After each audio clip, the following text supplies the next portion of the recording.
इकडे ठीक आहे. अभिनय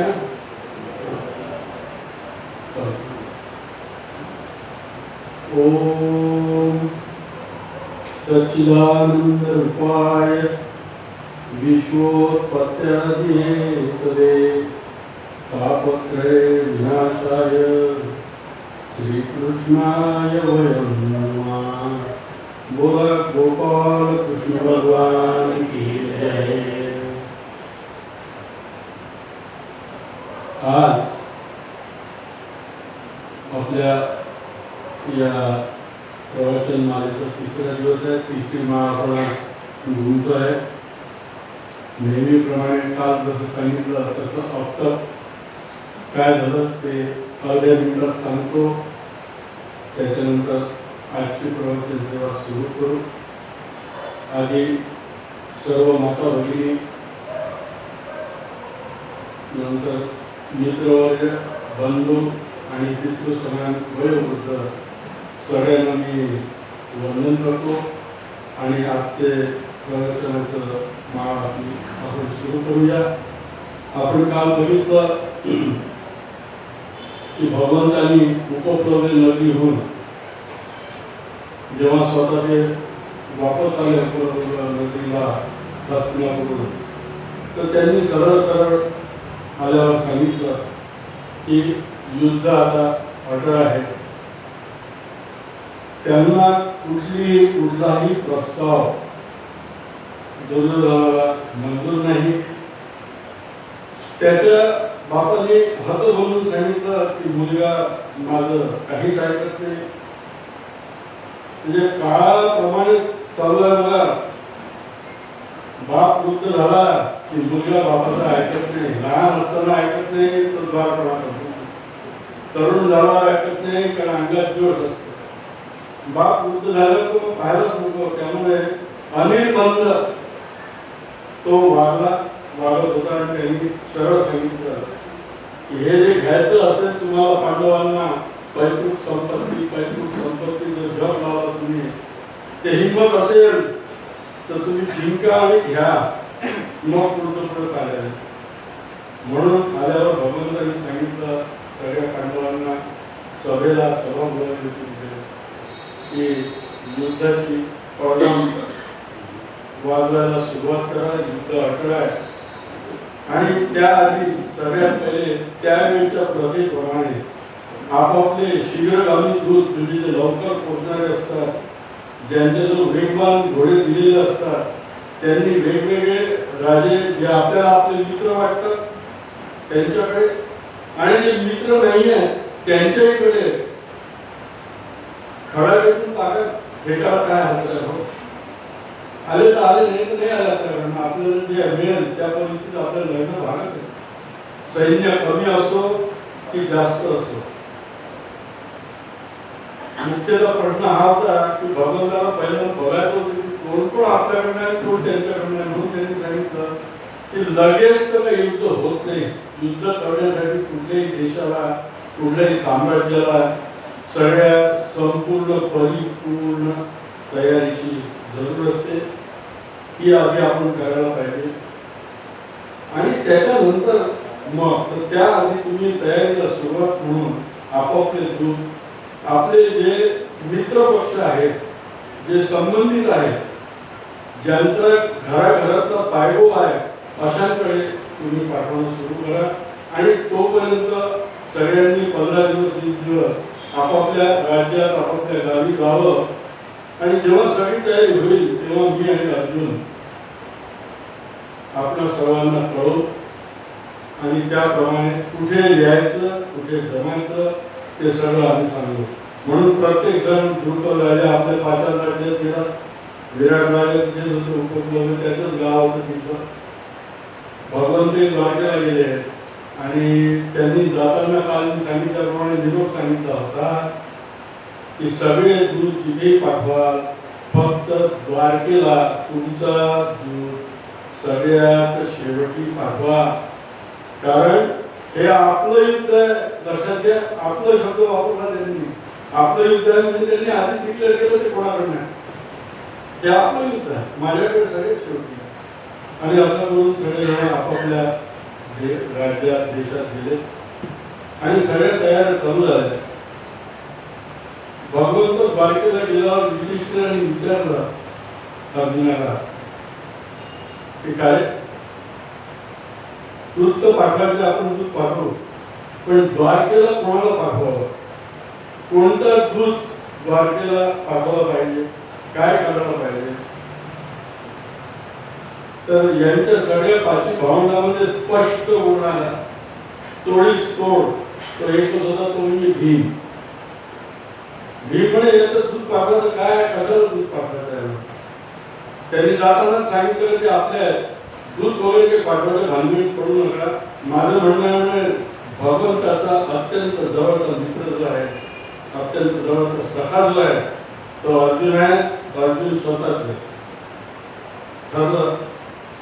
कारण म्हणे मी याकरता सांगतो की भगवंत इथे आल्यावर युधिष्ठिर वयाने मोठे, भीम सुद्धा त्यांच्यापेक्षा वयाने मोठे, म्हणून भगवंत त्यांना वाकून नमस्कार करतात दोघांना. अर्जुनाला ऊर भेट असायची, आलिंगन, कारण तो अत्यंत जवळचा होता आणि नकुल सहदेवांमध्ये आशीर्वाद आहे. तर तेव्हा भीम म्हणे अगदी साधा आहे म्हणे, तुम्ही म्हणाल तर अर्जुनावरून मी जातो, पण मला बाकीच्या तयारी करायच्या सगळ्या. आणि मला भगवंतांनी जाताना एक सूचना केलेली आहे, तर ती तुम्हाला सांगतो. म्हणजे त्यांनी मला सांगितलं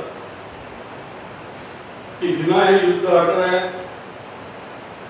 याच्याकरता युद्धभूमी जी निवडायची आहे त्याची जबाबदारी अंशतः का होईना पण मी तुझ्यावर सोपवतो.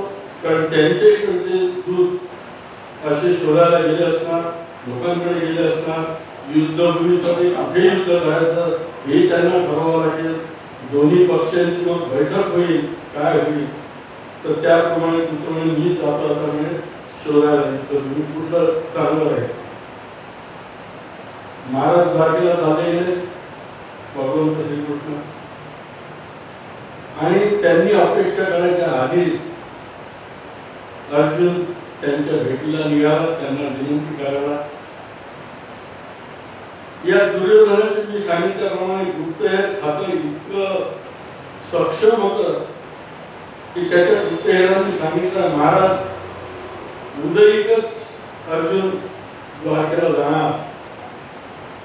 तर त्यावेळेच्या प्रथेप्रमाणे जो पहिले विनंती करेल त्याचा मान ते क्षत्रिय लोक सर्वप्रथम राखत. अर्जुन निघाला असं म्हटल्याबरोबर अर्जुन उपकूल नगरी खूप लांब, त्या मानाने हस्ती तसं द्वारका सगळ्यांपेक्षा लांब, अनंत देश समुद्राच्या काठी बसवलेला, जायला दुरापस्त. अर्जुन निघाला, दुर्योधन लगेच निघाला रात्रीच की अर्जुनाच्या आधी मी पोहोचायला पाहिजे मदत मागायला, म्हणून दुर्योधन महाराज निघाले. त्यांच्या पाठोपाठ अर्जुनही निघाला. द्वारकेला गेल्यानंतर दुर्योधन साहजिकच अर्जुनाच्या आधी त्यांचे महाराज पोहोचला आणि अर्जुन नंतर पोहोचले. श्रीकृष्ण भगवान विश्रांती घेत होते. त्यांचे डोळे अर्धवट असे मिटलेले होते आणि ते त्यांच्या मंचकावर आराम करत होते. त्यांनाही कल्पनाही नव्हती की दोघे जण येतील म्हणून इतक्या लवकर. दुर्योधनाने गेल्यावर त्याला भगवंताच्या डोक्या शेजारी छान सजवलेलं आसन दिसलं. दुर्योधन आपल्या आढळणी, आपल्या अहंकाराने, आपल्या सुसंस्कारहीन वागण्याप्रमाणे त्या आसनावर जाऊन बसला. अर्जुन थोड्याच वेळापूर्वी पोहोचले. अर्जुन तिथे पोहोचल्याबरोबर अर्जुनाने पाहिले की दुर्योधन आधीच विराजमान झालेल्या उंचावरती चांगल्या सजवलेल्या कोच्यावरती बसले. अर्जुन भगवंताच्या पायापाशी बसला, खाली जमिनीवर. अवधेक संस्कार आपण ज्याला काही मदत मागायला जातो तर मदत मागणारा जो असतो त्याचा हात नेहमी असा असतो, त्याचा हात असा नाही राहत. याच्यावरून आम्हाला आमच्या वैद्यकीय शास्त्रज्ञ शिकवतात, 2 पोझिशन सांगितलेल्या आहेत या वैद्यकीय शास्त्रात, की जो देणारा असतो ही त्याचा हात असा असतो, जो मागणारा असतो त्यांनी म्हटलं आहे की वन विज बेगर, जो मागणार आहे, बेगर म्हणजे अर्थार्थी शब्दांनी आपण घ्यायचा नाही, बेगर म्हणजे जो मागणार आहे ही सुपाई नाही, याला सुपाई कंडिशन म्हणतात. आणि वन हू गिव्स ही प्रोनेट्स, प्रोनेट्स म्हणजे असा. तर अजून याच्या प्रमाणे दिले होते मदत मागायला, ते याच्या प्रमाणे सुद्धा दुर्योधन, पण वागणुकीमध्ये याच्यात तर कुठेही दिसत नव्हती. होता तो आज्ञेचा भाव. आणि दुर्योधनाने एक मताशी केली होती, श्रीकृष्णांच्या महालामध्ये प्रवेश करण्याआधी बलराम दादांना तो भेटून आला होता.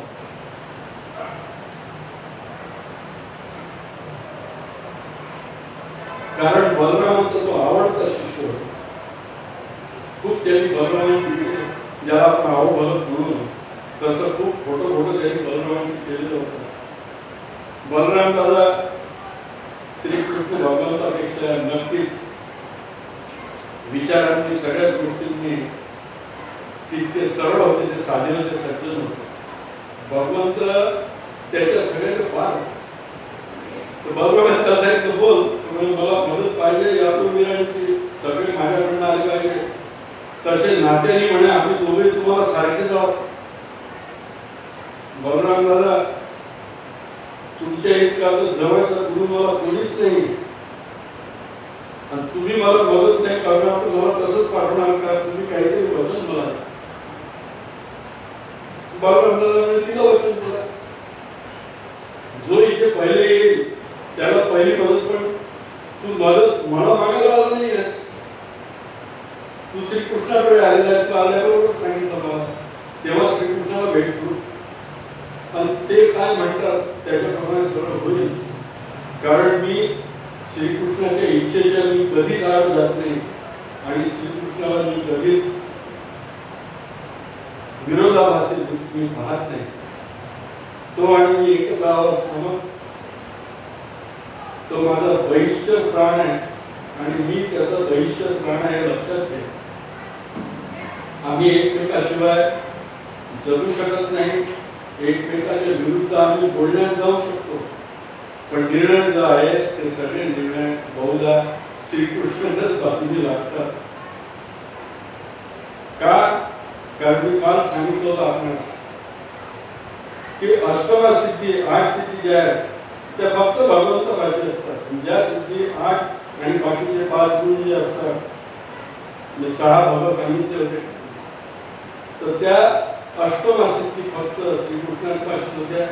आणि त्याच्यातली त्या गरिमा सिद्धी, महिमा सिद्धी, अनिमा सिद्धी, नदिमा सिद्धी, प्राकांत प्राप्ती, ईशित्व आणि सगळ्यात महत्वाचं भगवंतापासून सिद्धी होती. तिचं नाव होतं वशित्व, वशीकरण करणे, समोरच्या माणसाला त्याच्या नकळत आपल्या खिशात घालणे, त्याला वशित्व. सध्या असे जाणते राजा आहेत आपल्या हिंदुस्थानात, त्यांच्याबद्दल असं म्हटलं जातं की चढत्या घोड्यावरच्या स्वाराला न कळते त्याच्या खालचा घोडा त्याला नकळत काढून येणारे एकच आहे, नाव घेतो काही मला त्या जयंता राजा शरद पवार, पंतप्रधान म्हणण्याच्या लायकीचाच माणूस. आणि त्यांच्यावर मला फार आदर आहे त्यांच्याबद्दल, लोक बोलत असतील, पण त्यांच्यावरचं जे पुस्तक लिहिलेलं आहे त्या पंजाबी की prime minister which we did not have, थोडं वाचून पाहायचं, अप्रतिम लिहिलेलं आहे. असो तर असेच भगवंत होते. आणि दुर्योधन त्यांना भेटून त्याला वाटतं की झालं, आपण बलरामांनी सांगितलं आहे की आमचे बोलणे डिफरन्सेस होतात, पण आमचं एक बोल आहे जो पहिले नाही त्यांनी विचारलं असतं बाजूला की तुम्ही आलं का अजून, त्याला सांगितलं नाही, मग तुम्ही आज म्हणून बसून जातो. अर्जुन बसतो समोर. मग त्या हालचालींनी भगवंताला जाग येते. जाग आल्याबरोबर भगवंताच्या दृष्टीसमोर प्रथमतः अर्जुन दिसतात. नमस्कार करतो अर्जुन तिथून. आणि दुर्योधनाला वाटतं की भगवंतांनी 30-40 सेकंद नेहमी जे म्हणायचे तेवढा वेळ तुला असेल. तर दुर्योधन स्वतः म्हणतो की कृष्णा मी पण आलेलो आहे, माझ्याकडे बघ, मी पहिले आलेलो आहे ते सांगितलं. आता भगवंत हे असे तर हजारो घातकांना हाती गती. ते म्हणजे दुर्योधन तुझं म्हणणं बरोबर आहे, तू आला असेल पहिले, याबद्दल दुमत नाही. पण रीत अशी आहे की जो पहिले आपल्या दृष्टीस पडला त्याची इच्छा पहिले पूर्ण करायची. आणि धर्म असं सांगतो की जो वयाने लहान आहे, त्याला प्रथम विचारायचं की तो कशाला आहे.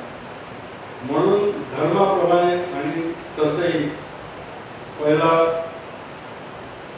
मी अर्जुनाला हे देतो प्राधान्य. त्याला काय विचारायचं ते विचारू दे. आणि नंतर तुम्ही दोघेही कशा करता आले हे मला माहीत आहे. पण अर्जुन वयाने लहान असल्यामुळे आणि मी प्रथम त्याला बघितलेलं असल्यामुळे मी त्याला विचारणार होतो. अर्जुन बोल, तुम्ही काय इच्छा कशा करता आला. मी तर सांगितलं होतं मला सगळ्यात शेवटी या म्हणून, पण तुम्ही आधीच आले. अर्जुन म्हणजे मला भगवंता वेळ घालला तर नका म्हणून मी आलो. पुढे बोल, काहीच इच्छा नाही, फक्त तुम्हाला नमस्कार करायला आलो, तुमचे आशीर्वाद घ्यायला आलो. आणि मी मागून काय मागणार, मदत मागणार. तेव्हा श्रीकृष्णांनी स्पष्ट केलं त्याला, अर्जुना पार्था, जेव्हाही त्यांना अतिशय जवळीक दाखवायची असेल तेव्हा प्रत्येक वेळा श्रीकृष्णांनी त्याला दोनच संबोधन वापरले आहेत. गीतेमध्ये तुम्ही पहा, कमीत कमी 92 वेळा संवादामध्ये एक तर पार्थ म्हणतात, एक तर कौंतेय म्हणतात. अर्जुन हा शब्द खूप कमी वापरला आहे त्यांनी. तर ते म्हणतात, माग पार्थ, तुला काय मागायचं आहे मागून घे. त्याच्यामुळे मागायचं काही नाही, मी आशीर्वाद आलो, आशीर्वाद द्या तुमचा. आणि थांब, मागू नको, त्याच्या आधी मला सांगू दे, माझ्या धर्माच्या मर्यादेच्या आड जेवढं आहे तेवढं मी देऊ शकेन. म्हणजे सांगा. तर श्रीकृष्ण म्हणाले, मी असा निर्णय घेतला मी आणि बलराम करत की तुम्ही दोघंही आम्हाला सारखेच आहात. बाकीची चतुर्थी भगवंत, तू आणि दुर्योधन आम्हाला सारखेच आहात. तर मी असा निर्णय घेतला की या युद्धामध्ये मी माझी उपस्थिती जरूर आहे, परंतु मी ज्ञातहस्त राहील. ज्ञातहस्त म्हणजे माझ्या हातामध्ये एकही लढण्याच्या योग्य शस्त्र हाती मी शस्त्र धरणार नाही. ही माझी शपथ आहे. मी शपथ म्हणता हा शब्द लक्षात ठेवा, याच्याकडे पुढे रेफरन्स घेणार. मी शपथ घेतो म्हणजे मी सांगतो, शब्देवार तुला सांगतो की मी हातात शस्त्र घेणार नाही. आणि दुसऱ्या बाजूला माझी नारायणी सेना जी आहे, सहस्त्रवधी जे इथले आमचे कमांडर आहेत घाटीचे, ते एका बाजूला राहतील, ते लढतील कोणत्याही बाजूने, जो मागून घेईल.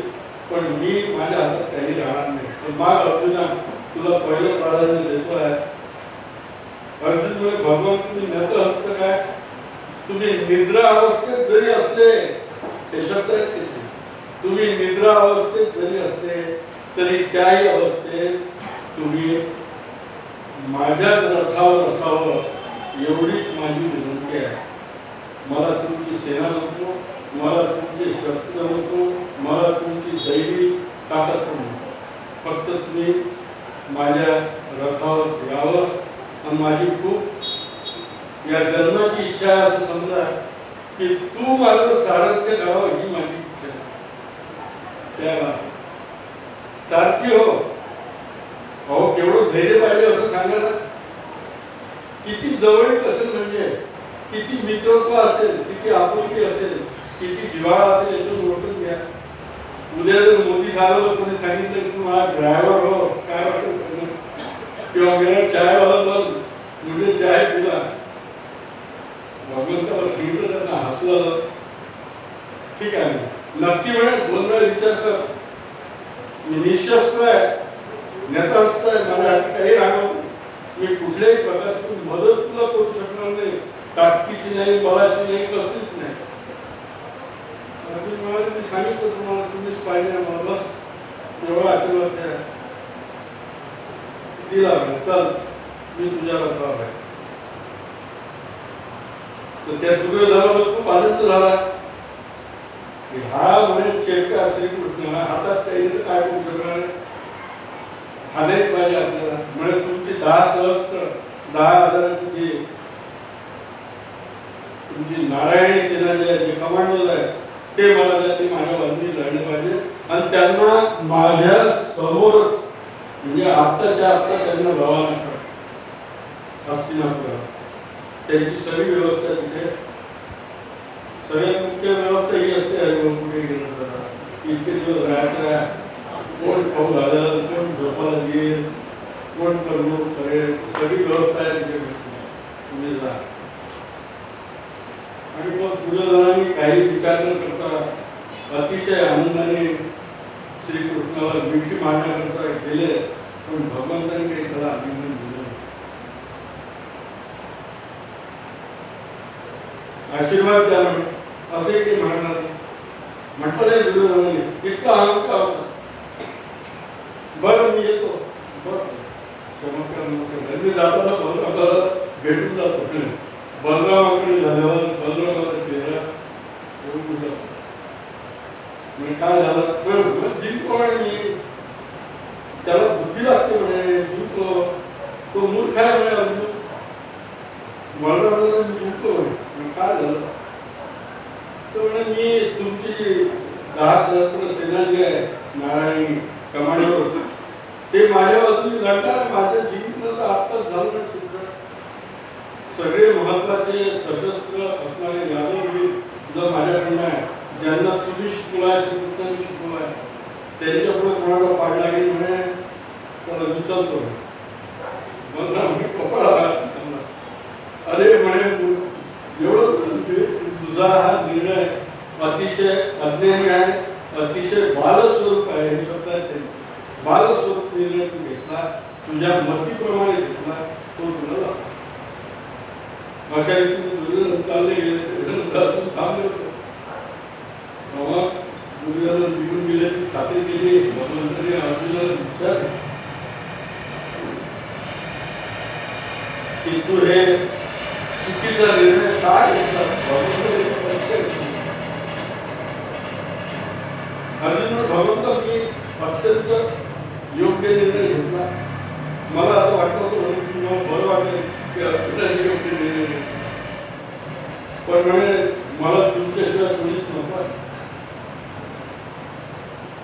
तुम्ही जर माझ्या बरोबर असाल तर हे किती काही लाखांनी जरी सैन्य असतं, मी आणि भीम असे शब्द आहेत.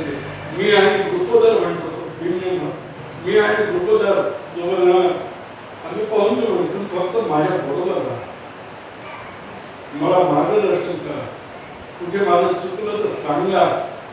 ह्याच्याकरता तू मला बरोबर राहा. तुम्ही हे मी देतो आधाराचं बरोबर. अर्जुन त्यांना एकीने हाक मारायचे, तू मला हवा बस तू येतो. आता मी करू म्हणे. तशी कृष्ण म्हणे असं कधी होणार आहे म्हणे की तू आला आणि द्वारकेचे आमचे भोग जे आहेत ते तुला न खातच तुला मी पाठवणार आहे आणि प्रसाद न घेतच जाशील. अर्जुनाला बसवलं, समजून त्याच्याकडनं माहिती काढून घेतली की आपल्याकडनं कोण कोण आलेले आहेत याचं काही कळणार. तर अर्जुन म्हणे दूध पाठवल्या, त्यांचा निरोप दिला. त्यांनी सांगितलं अर्जुनाला की अजून 8 दिवसात मी इथून माझं प्रस्थान करेन आणि मी सरळ सरळ उपक्रम नदीलाच येईल. कारण हे तिथे भाड्याच्या भाडोत्री याच्यातच राहत होते, कारण त्या राजांची दिली त्या जागी तिथे राहत होते. तर येईल तर तू आता निश्चित मनाने जा, मी तुझ्या बरोबरच आहे. अर्जुन कृतकृत्य झाला. अर्धी लढाई त्यांनी म्हटलं भगवंताला, अर्धी लढाई तर मी इथे जिंकली. आता बाकीची जी आहे ती मी जिंकली, फक्त तुम्ही माझ्या बरोबर राहा. आणि असं म्हणून अर्जुन खूप बदलला. बलरामांची भेट घेतल्याशिवाय गेले नाही. बलराम बाबांना भेटले. बलरामाने म्हटलं त्याला कौतुकाने, अर्जुना मी तुला फक्त अस्त्रविद्या शस्त्रविद्या याच्यातच निपुण समजत होतो. बुद्धिविद्येमध्ये निर्णायक बुद्धी जी असते ही बुद्धी तुझ्याजवळ आहे याचा मला खूप आनंद झाला. त्या मुळाली, मूळ म्हणजे मूर्ख, त्या मुळाली म्हणे 10 सहस्त्र सेना मागितली, भगवंताला मागितले. असो मी म्हणे निर्णय घेतलाय की मनाने त्यांनी ओपनली सांगितलं. बलरामला लपून छपून तिरकस भाषण बोलणारे नव्हते, दिमासारखे होते. म्हणे माझा ओढा जास्त दुर्योधनाकडे होता, कारण तो माझा शिष्य होता. तू काही माझा शिष्य नाही आहे. नातेवाईक तर तुम्ही दोघे आमच्या आहात. दुर्योधनही आहे आणि तू पण आहेस. पण मी निर्णय घेतला की या युद्धामध्ये मी पडणार नाही, युद्धाच्या क्षेत्रामध्ये मी राहणार नाही. मी तीर्थयात्रेला मी चालला जाईन. आता तीर्थयात्रा संपल्यावर मग मी वापस येईन असं त्यांनी सांगितलं. आणि ते म्हणाले की मला एक आश्चर्य वाटतं की तुझं आणि भगवंताचं किती सत्य आहे हे पाहून मला कधी कधी असूया वाटतं. म्हणजे अर्जुना एवढं सत्य माझं दुर्योधनाचे नाही. जरी तो माझ्या इथे शिष्य म्हणून होता, 5 वर्ष होता गदा युद्ध शिकायला. आणि त्या काळी पूर्ण विश्वामध्ये सगळ्यात उत्तम गदा खेळणारे 3च होते. एक म्हणजे बलराम दादा, दुसरे शल्य, तिसरे भीम आणि चौथे गदा युद्ध खेळणारे अप्रतिम होते. चौथं तीन म्हटलं मी ते 4 माफ करा मला. चौथे स्वतः भगवंत. त्यांना कुठलं असं शस्त्र नव्हतं की ज्याच्यात ते पारंगत नव्हते. 64 कला, 14 विद्या आणि शस्त्र अस्त्र कलेचे परिपूर्णतेचे ज्ञान असणारे ते फक्त भगवंतच होते. असो तर असे आपापल्या रीतीने गेले. भगवंतांनी स्वतःचे विद्या काढले, त्यांच्याकडून माहिती कळली की कोणते कोणते राजे कोणाकडून आहे. तर दुर्योधनाकडून जवळपास 11 राजे गेले. त्याच्यामध्ये महत्वाचे जे दुर्योधनाचे मित्र होते आणि काही जे श्रीकृष्णाचे शत्रू होते, अर्जुनाचे नाही, जे श्रीकृष्णाचे शत्रू होते, या युद्धाच्या निमित्ताने सगळे मिळून तरी श्रीकृष्णाला मारवा असे होते. ते राजे सुद्धा, त्याच्यातला मुख्य म्हणजे त्रिगर्त शर्मा, त्रिगर्त राज्याचे, त्यांना श्रीकृष्णाबद्दल फार असूया होती. कारण श्रीकृष्ण भगवंतांनी त्याच्या मित्राला मारून टाकलं होतं. तो शार्दूल राजा यांनी चढाई केली होती द्वारकेवर श्रीकृष्ण नमस्कार. नंतर दुसरा भगदत्त. हा भगदत्त म्हणजे कोण? तर दिवाळीला आपण ज्याच्या बापाच्या नावाने आंघोळी करतो, पहाटे उठून नरक चतुर्दशी, नरकासुराने ते अवधान मागितलं होतं मरताना कृष्णाला. तर त्या नरकासुराचा पुत्र होता भगदत्त. याला सूड घ्यायचा होता की यांनी माझ्या वडिलांच्या 5 सेनापतींना 21 दिवसात एकट्याने पूर्ण, भगदत्त म्हणजे आसामचा, त्यावेळेला त्याच्या राजधानीचं नाव, आता राजधानीचं नाव गुवाहाटी आहे, त्यावेळेला प्राग ज्योतिषपूर म्हणायचे. त्याचा राजा, त्याला मारून टाकलं. पण भगवंताचं थोडपण याच्यात होतं. सांगू इच्छितो मी की त्यांनी ज्या ज्या ठिकाणी ही युद्ध केलं, ज्या ज्या ठिकाणचे राजे मारले दुष्ट, तो प्रदेश त्यांनी काही स्वतः काहीच केला नाही.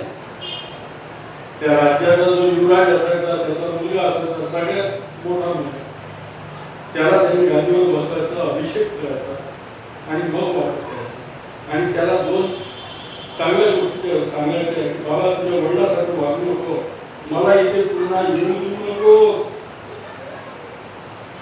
कारण माझा जो जन्म झाला तो याच्याकरता पवित्र आहे साधना, विनाशाचे दुष्कृता, धर्मसंस्थापना कार्य संभवामी युगे युगे. तर त्यामुळे असे श्रीकृष्णांचे शब्द होते. भगदत्त नंतर याचा जयद्रथ राजा जो होता यांचा जावई दुर्योधनाचा, असे सगळे त्यांच्याकडनं 11 होते, पांडवांकडनं 7 राहिले आहेत. आणि सगळ्यात कौतुकाची गोष्ट मला आजही असं वाटतं की काय थोडी असावी भगवंताची आणि त्यांच्या करिश्मा होता. ज्या जरासंधाला मारून टाकलं होतं भीमाच्या हस्ते, त्याचा मुलगा सहदेव पांडवांकडून आला. जे मोगल राज्य वारंवार पांडवांवर आक्रमण करायचं कुरु राज्यावर, त्याचा मुलगा सहदेव त्यांनी पाहिलं होतं की काय ताकद आहे भीमाची. जरासंधाची अशी ख्याती होती की त्याला मल्ल युद्धात जगातला कोणीच हरवू शकणार नव्हता. त्यांनी पाहिलं होतं की त्याच्यामुळे श्रीकृष्ण भगवान तर त्यांनी चुपचाप पांडवांकडे आपले दूत आधीच पाठवले की तुमच्या बाजूने असे 7 राजे यांच्याकडनं आले. त्याच्यामध्ये द्वारका होतं. हा जरासंधाचं सांगितलं, त्याच्या जरासंधाच्या मुलाचं नाव सहदेव. नंतर दृष्टकेतू नावाचा जो राजा आहे तेही एक आश्चर्य आहे. दृष्टकेतू म्हणजे ज्या शिशुपालाला भगवंतांनी भर सभेत अग्रपूजेच्या वेळेला भीष्मांच्या आज्ञेवरनं त्याला उडवून टाकला होता 2 सेकंद. त्याचाही मुलगा स्वतः गेले आणि पाठवला तुम्ही तुमच्याकडून. अर्थात त्यांनी वेगळ्या कारणाने पाठवलं होतं, कारण या नकुलाची जी पत्नी होती दुसरी, तिचं नाव करेणू होती, की या शिशुपालाची भगिनी होती, या दृष्टकेतूची आत्या होती. यांच्यात असे खूप आपसापसात संबंध आहेत पुष्कळ. आता सांगायचं झालं तर संबंधांचा प्रश्न आला सांगतो. भगवंताचं दुर्योधनाशी काय नातं होतं काय? पक्क होतं.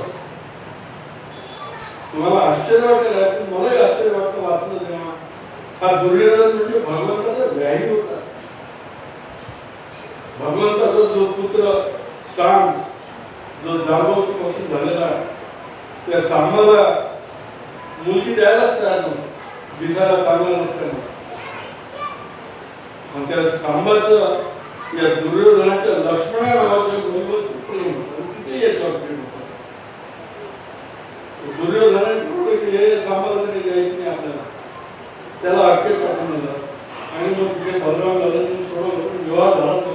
आणि श्रीकृष्ण आणि दुर्योधन हे व्याही होते, लक्षात घ्या. असं असताना सुद्धा दुर्योधनाला त्यांची थोरवी कळली नाही. व्यायांची थोरवी कळली मग म्हटलं आपल्याला आपोआप कळते.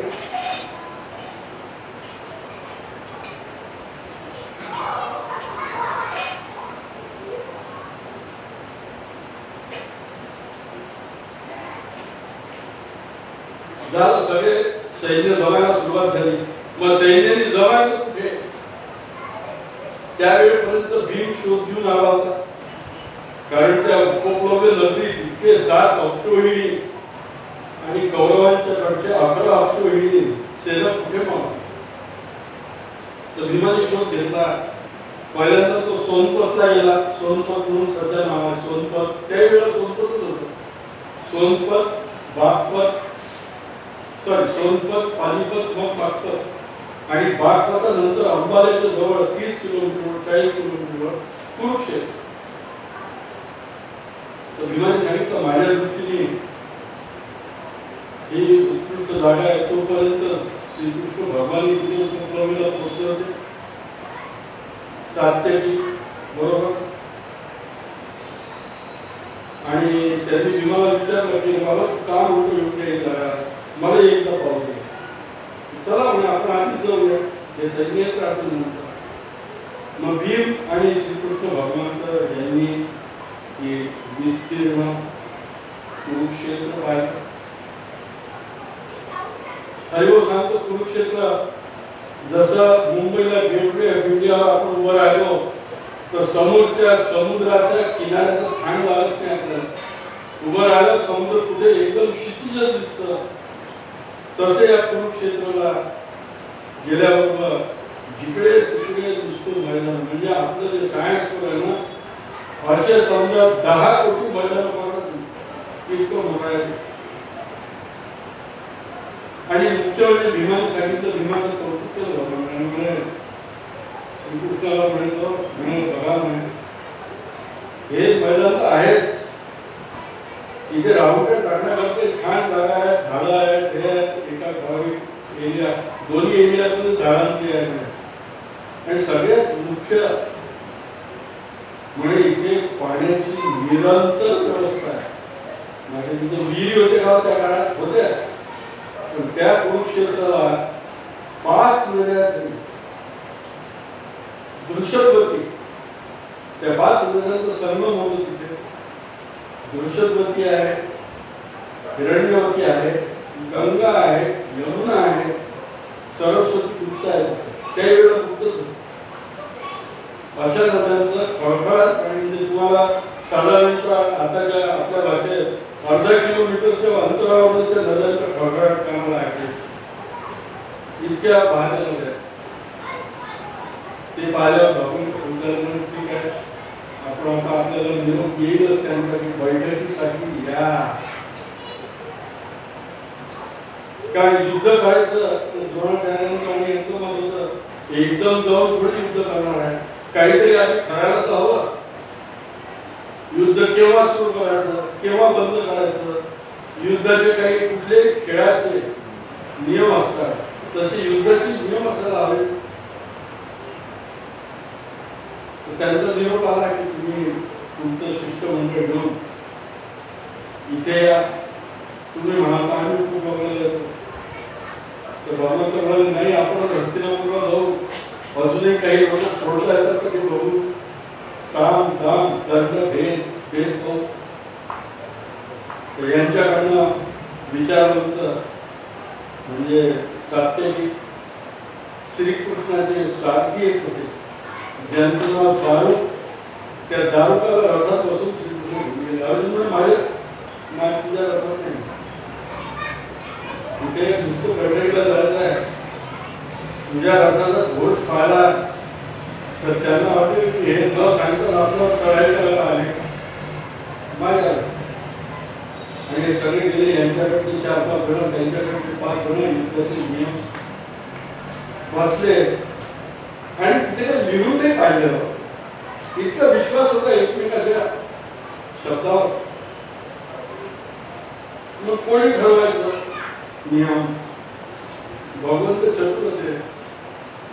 ते भीष्माचार्यांचे पाठ पडले त्यांनी म्हणजे सगळ्यात त्रिकाल दृष्टीने विचार करणारे या कौरवांमध्ये तुम्ही मला एकटेच दिसता आणि तुम्हीच कौरवात अतिशय अर्थपूर्ण रीतीने म्हटलं त्यांनी तुम्हीच फक्त कौरव आहात.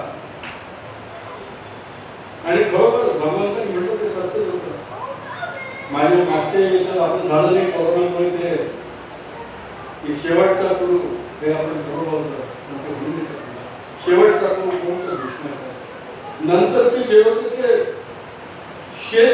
क्षेत्रज्ञ पुत्र होते. ते काही यांच्या गुरुच्या रक्तवेदाची ती काही वंशजा नव्हती.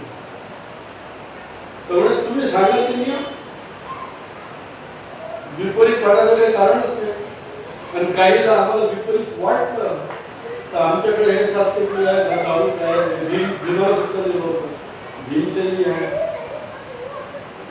पाहू तुम्ही सांगितलं. मग त्यांनी सांगितलं ते म्हणाले की मी या कुरुक्षेत्राचा जरी राजा नाही आहे तरी या कुरुक्षेत्राचा महत्वाचा ट्रस्टी असतो की नाही. प्रत्येक जसे अंबादेवी ट्रस्टी होते अंबादेवीचे ट्रस्टी मुख्य ट्रस्टी अध्यक्ष असते कोणी एकविरा देवीचे ट्रस्टी आहे इथले अध्यक्ष आहेत. त्यांनी ठरवायचं आणि बाकीच्यांनी व्यवस्थित काही वाटलं अयोग्य आहे ते सांगत आहोत. मग सुरू झालं त्यांचा जो द्रोणाचार्य होते कृपाचार्य होते अश्वत्थामाही बसला होता दुर्योधन स्वतः बसला होता आणि मंत्रणाला सुरू झाले तर द्रोणाचार्यांनी पहिला म्हणजे सांगितलं याने भीष्माचार्यांनी बोलले द्रोणाचार्य सुरुवात करून प्रभूंनी सांगितलं मग द्रोणाचार्यांनी सांगितलं की युद्धाचे नियम ठरवतो आहे तर प्रथमतः सुरुवात केव्हा करायची हे ठरवा तर सूर्योदय झाल्याबरोबर युद्धाची सुरुवात झाली सूर्यास्त झाला की दोन्हीकडचे जे शंख भेरीवाले आहेत आणि जे शंख वाजवतात उत्तम आहे त्यांनी समाप्ती करायची सूर्यास्त झाला तो शंख ऐकला युद्ध ज्या ठिकाणी आहे त्या ठिकाणी थांबतो ज्या ज्या ठिकाणी राहुट्या आपण उभारणार आहोत त्या ठिकाणी हे भीष्माचार्यांनी सुचवलं की युद्ध कारण रात्रंदिवस राहील रात्री ते एकमेकाचे शत्रू राहतील का नाही सूर्यास्तापर्यंत शत्रू सूर्यास्त झाल्यानंतर दोन्ही पक्षाच्या लोकांना एकमेकाच्या राहुटीत जायची मुभा होती परवानगी होती कारण सगळे काय जन्मजात शत्रू नव्हते सगळे एकमेकाला ओळखत होते चांगले संबंध होते पण केवळ दुर्योधनाच्या अहंकारामुळे ते युद्ध झालं असे नियम केले त्यांनी की जो पायदळी धावणार आहे ज्याच्याजवळ रथ नाही त्यांनी पायदळवाल्याशी युद्ध करायचं त्यांनी आपल्यापेक्षा मोठ्या माणसाची युद्ध करायचं नाही मोठ्या म्हणजे शस्त्रास्त्रांच्या ज्ञानामध्ये जो मोठा आहे त्याला त्यांनी आव्हान द्यायचं नाही त्यावेळेला असं करायचं आव्हान दिलं की ते थांबून जायचं त्यांनी युद्ध करायचं नंतर त्याचे भाग केले त्यांनी एकल युद्ध म्हणजे एक द्वंद्वी दुसऱ्या द्वंद्वीशी दोघांचं युद्ध झाले आणि त्याच्यामध्ये तिसऱ्या कोणीही हस्तक्षेप करायचा नाही न सांगता सांगून दोघांची संमती असं तर करायचं नाही त्या दोघांचंच युद्ध चालू आहे हा नियम होता नंतरचा नियम भीष्माचार्यांनी सांगितलं की रथीने रथीशी युद्ध करायचं याचाही अर्थ सांगतो मला माहित नव्हता अगदी प्रामाणिक सांगितलं रथी म्हणजे कोण महारथी म्हणजे कोण अतिरथी म्हणजे कोण तर भीष्माने सांगितलं रथी रथीशी युद्ध करेल महारथीशी युद्ध करेल अतिरथी पूर्ण दोन्ही सैन्य म्हणून तिघच आहे त्या अतिरथीने अतिरथाशीच करायचं आहे तर तुमच्याकडे एकच राहतो अतिरथी आमच्याकडे एकच आहे आमच्याकडचं अतिरथी म्हणजे स्वतः भीष्माचार्य त्यांचे एक अस्त्रांचं शस्त्रांचं युद्ध करायचं नैपुण्य जरी ते दोघे एकाच गुरुचे शिष्य असते तरी परशुरामांकडे द्रोणाचार्य विशेष विद्या शिकायला गेले होते आणि ज्यांना तर लहानपणापासूनच परशुरामांनी शिकवलं होतं कारण स्वतः गंगेने त्यांना विनंती केली होती हा माझा पुत्र परशुरामांचं असं वचन होतं की फक्त ब्राह्मणाला शिकवतील किंवा जो धारणेमध्ये आणि धर्माने जो कोणाचंही शत्रुत्व मनात ठेवत नाही अशा क्षत्रियालाच मी युद्ध शिकतो अन्यथा कोणालाही शिकवणार नाही आता गंगेचा पुत्र गंगा सर्वमान्य देवी स्वर्गावरची केवळ एका शाखामुळे खाली आहे तो वाघनंतर तुम्ही घेतले तर द्रोणाचार्यांना होतं त्याच्यापेक्षा जास्त ज्ञान भीष्माचार्यांना कृपाचार्य द्रोणाचार्य हे सगळे अग्निवेश ऋषींचे शिष्य होते जे शस्त्र अस्त्रामध्ये सगळे पारंगत ते सगळे दिले त्यांनी सांगितलं असे नियम बनवले आणि महत्वाचा नियम होता भीष्माचार्यांनी सांगितला की एका योद्ध्यावर कोणीही संपूर्ण युद्ध करायचं नाही संपूर्ण युद्ध म्हणजे 10 योद्धे इकडे 10 मिळून जर खेळत असतील तर ते खेळू द्या पण एक योद्धा आहे आणि त्याच्यावर 3 जण भिडले आहेत 4 जण भिडले आहेत 5 जण भिडले आहेत हे अधर्माचं युद्ध होईल अधर्म कोणीही करायचं नाही युद्धात आता उद्यानंतर त्या 2 दिवसात येईल काय काय झालं काय नाही आणि अजून एक शेवटचा नियम सांगितला त्यांनी बाकीच्या लोकांना काही विशेष लक्षात नाही आलं पाहिजे ते म्हणजे या युद्धभूमीवर आपल्या क्षत्रियांमध्ये आणि काही बाकीच्या अमीर जातीच्या ज्या स्त्रिया आहेत त्यांना सुद्धा युद्ध कौशल्य खूप चांगलं आहे. ज्या स्त्रीचं युद्ध कौशल्य चांगलं आहे तिने कधी परिचय दिला नाही म्हणून तिचं वस्त्रहरण केलं तुम्ही. पण माझी ही विनंती आहे की या युद्धामध्ये कुठल्याही स्त्रीने आपल्या शस्त्रासकट या युद्धात सामील मी होऊ देणार नाही. तर ते कोणतरी लक्षात नाही आलं तेव्हा ठीक आहे कंट्रोल करतात लोक युद्धाची रिस्पॉन्स द्या याच्या अटींची. सगळ्यात महत्वाचा प्रश्न विचारला तो कोणीच विचारला होता आतापर्यंत. तो भीमसेनाने विचारला त्याच्या प्रवृत्तीप्रमाणे. म्हणजे इथे मगापासून मी आलो एवढ्या मोठ्या राज्यात आलो एवढ्या साम्राज्यात आलो कुरु राज्याच्या प्रसादात आलो. भीम तसे बोलायला एकदम स्पष्ट. म्हणजे अजून काही मला एक पाण्याचा थेंब तोडा दिला नाही. ते आदरा अतिथ्य झालं नाही श्रीकृष्णांचं कोणाच काही. माझा प्रश्न म्हणजे सभेला आहे पुन्हा की इतके सैन्य जमवले आम्ही जमवले तुम्ही जमवले युद्ध जे होईल ते होत नाही म्हणून त्याच्याशी काही कर्तव्याचा प्रश्न हा आहे. म्हणजे सगळ्यात मोठं कर्तव्य कोणतं म्हणे तर त्यांनी सांगितलंय ना भीष्माचार्यांना वदनी कवळ घेता नाम जास्त घ्यायचे. जेवणाचं काय एवढ्या लोकांचं जेवण कोण करणार. मग त्याच वेळेला भगवंतांनी सांगितलं भीमाची काळजी करू नको म्हणे. आपल्या या युद्धामध्ये असे 2 राज्य आहेत की ज्यांनी भाग घ्यायचं नाकारलं आणि तिसऱ्या राज्याला दुर्योधनाने हाकलून दिलं. एक म्हणजे भगवंताचं श्वशुर म्हणजे विदर्भाचा राजा त्यावेळेला रुक्मी होता. भीमक नव्हते रुक्मी होता राजसेनाचा नाव. भीमक त्याचे वडील आणि रुक्मिणी त्याची सख्खी बहीण. तर रुक्मीला खूप राग होता श्रीकृष्णाचा की त्यावेळेला आपण हरवू नाही शकलो की निदान या युद्धामुळे आपलं सैन्य घेऊन श्रीकृष्णाला इतकं पकडून मारू शकतो आला त्याला कारण त्यांनी सांगितलं त्या 11 वर्षी काय काम केलं. अरे मी एकटा युद्ध करतोय पांडवांना सगळ्यांना बंदी करून तुझ्यासमोर आणून पटकतो. तसं म्हटल्यावर दुर्योधन आणून काय जरा गेला नाही घेतो तुम्ही म्हटलं ते म्हणे मला वाटतं की वापस जाऊ आणि बाबा तुझं काम नाही. दुसरं अजून एक वाक्य होतं की ज्यांनी याला म्हणे आम्ही युद्ध करण्यात आहोत शस्त्र वगैरे पण आम्हाला युद्ध करायचं नाही. पण भगवान श्रीकृष्णांनी विचारलं आहे त्यावेळेला आम्हाला येऊन म्हणजे ज्यावेळेला मी म्हटलं की आधी चालले गेले द्वारकेला त्यांचे मनात होतं की जेवणाचं काय कोण करून इतक्या लोकांचा स्वयंपाक. अहो इथे 500 लोक झाले तरी आचार्याची तारांबळ उडते.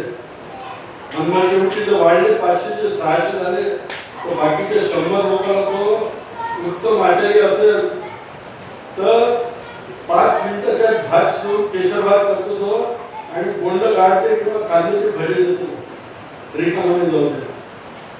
तसं आचार्याचं काम कोण करतात तर 2 सख्खे भाऊ होते. कोणाचे ज्यांचं आज सगळ्या महाराष्ट्रात आणि सगळ्या हिंदुस्थानमध्ये वर्चस्व आहे. कोणत्याही गावात जर तुम्ही मोठ्या अमरावती सारख्या नागपूर सारख्या किंवा छोट्या गावात जा पुसद असो कुठलंही असो कापसातलं तिथे तुम्हाला डोसा इडली कुठेही मिळेल. तर हे उडुपीचे राजे होते दोघे भाऊ. मोठा होता त्याच्या दोडप्पा लहान होता त्याचा चिक्कप्पा. चिक्क म्हणजे लहान दोड म्हणजे मोठा. ते दोघे भगवंत स्वरूप आम्ही हे तर काही करणार नाही पण तुमची जर इच्छा असेल तर आम्ही सगळ्या सैन्याकरता आम्ही पूर्व बनलो. श्रीकृष्ण इथे सगळे काही ब्राह्मण नाही ब्राह्मण नाही कोणी 90 जण आहेत ब्राह्मण ते पिता ते खातात म्हणून पण तुम्हाला स्वामी समोर ठेवावं लागेल. म्हणजे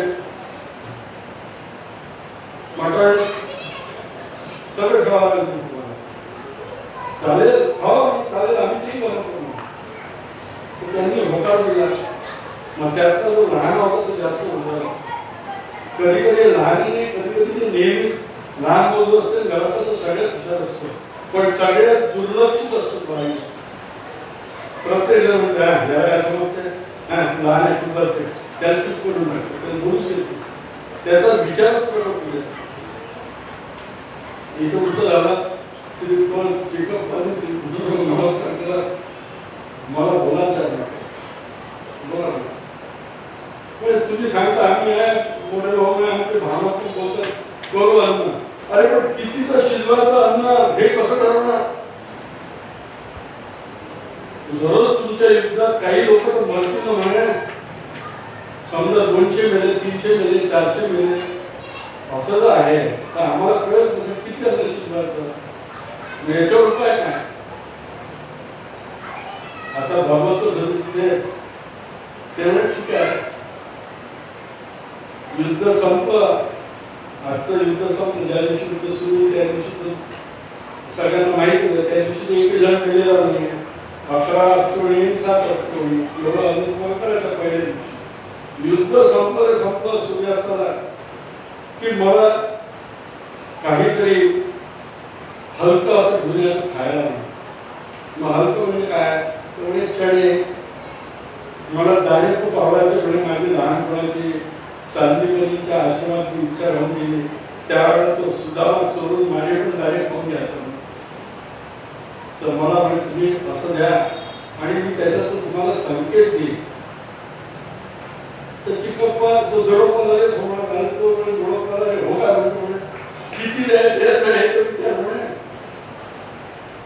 नाही तर तुम्हाला जेवढं द्यायचं तेवढं द्या. 2 गुण झाल्या, 3 गुण, त्यावेळेला एक एक लावून होतं थोडी होतं.